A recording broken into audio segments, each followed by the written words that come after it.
নমস্কার বন্ধুরা, বিপিন পাপিয়া রান্নাঘরে আরও একটি নতুন পর্বে আপনাদের সকলকে স্বাগত। আজকে আমরা বানাবো ছোলার ডাল। এর জন্য আমরা এখানে 1 কাপ ছোলার ডাল নিয়েছি, যেটা বারবার জল পাল্টিয়ে ভিজিয়ে রেখেছিলাম 2 থেকে 3 ঘন্টা মতো। একটা মিডিয়াম সাইজের আলু নিয়েছি, যেটাকে আমরা এভাবে টুকরো করে কেটে দেব।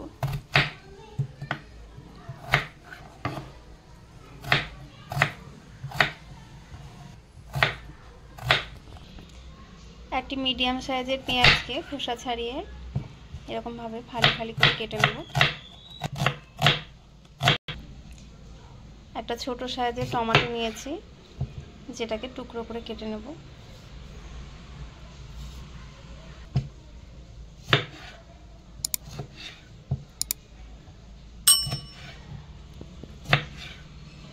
দুটো কাঁচা লঙ্কা নিয়েছি, কুচি কুচি করে কেটে নিচ্ছি।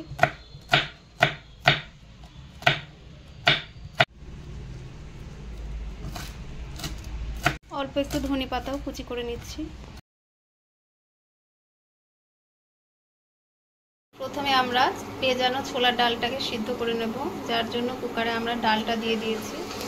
1 চামচের মধ্যে লবণ দিলাম, 1 চামচ হলুদ দিয়ে দিলাম, অল্প একটু তেল দিয়ে দিচ্ছি সরষের।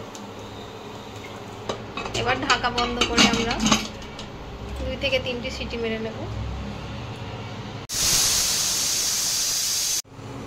কড়াই গরম হয়ে আসলে 1 টেবিল চামচ সরষের তেল দিয়ে নিলাম। এবার এই তেলে আলুগুলোকে আমরা ভেজে নেব।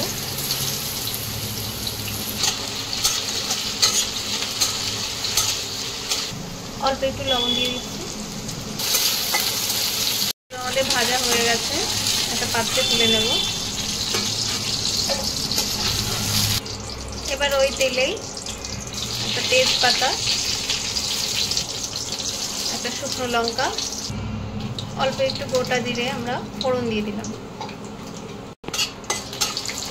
একটু নাড়াচাড়া করে আমরা এর মধ্যে পেঁয়াজটা দিয়ে দেব। কুচি করা যে কাঁচা লঙ্কাটা ছিল ওটাও দিয়ে দিলাম। কিছুক্ষণ পরে অল্প একটু লবণ দিয়ে নিচ্ছি। এখানে বেশি লবণ দেব না, কেননা ছোলার ডাল সেদ্ধ করার সময় কিছুটা লবণ দেওয়া আছে ওর মধ্যে। দিয়ে নেব। হালকা ব্রাউন কালার হয়ে আসলে এর মধ্যে টমেটোটা দিয়ে দেব। নাড়াচাড়া করে নিচ্ছি। টমেটোটা হালকা ভাজা হয়ে আসলে ওর মধ্যে 1 চামচ আদা রসুনের পেস্ট দিয়ে দেব। আদা রসুনের পেস্টটা একটু ভেজে নিয়ে কুকারের ঢাকনাটা আমরা খুলে নিচ্ছি। ডালটা ঠিক এরকম সিদ্ধ হবে। এবার এর মধ্যে অল্প একটু জল দিয়ে নিচ্ছি।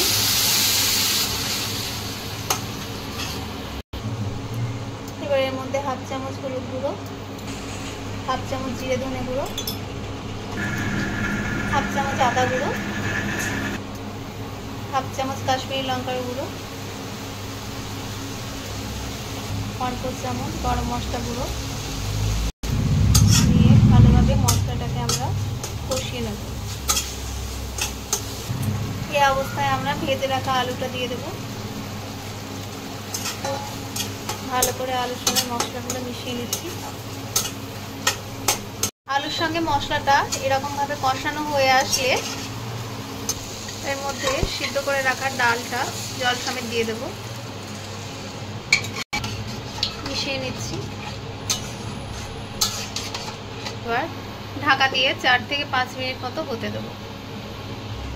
5 মিনিট পর আমরা ঢাকা খুলে নিচ্ছি, একটু নাড়াচাড়া করে নিচ্ছি। এবার আমরা দেখে নিচ্ছি আলুগুলো সিদ্ধ হয়েছে কিনা। হ্যাঁ, আলু সিদ্ধ হয়ে গেছে।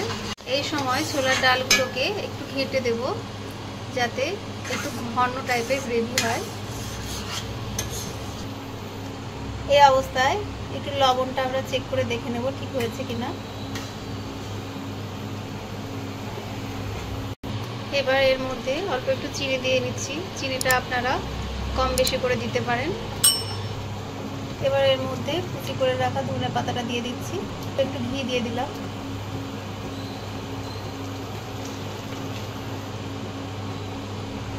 অল্প একটু গরম মশলা দিয়ে দিচ্ছি,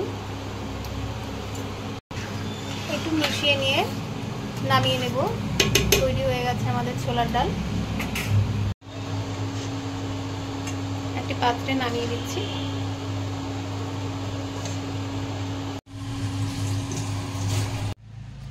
আমরা গরম গরম লুচির সাথে ছোলার ডাল পরিবেশন করে নিচ্ছি।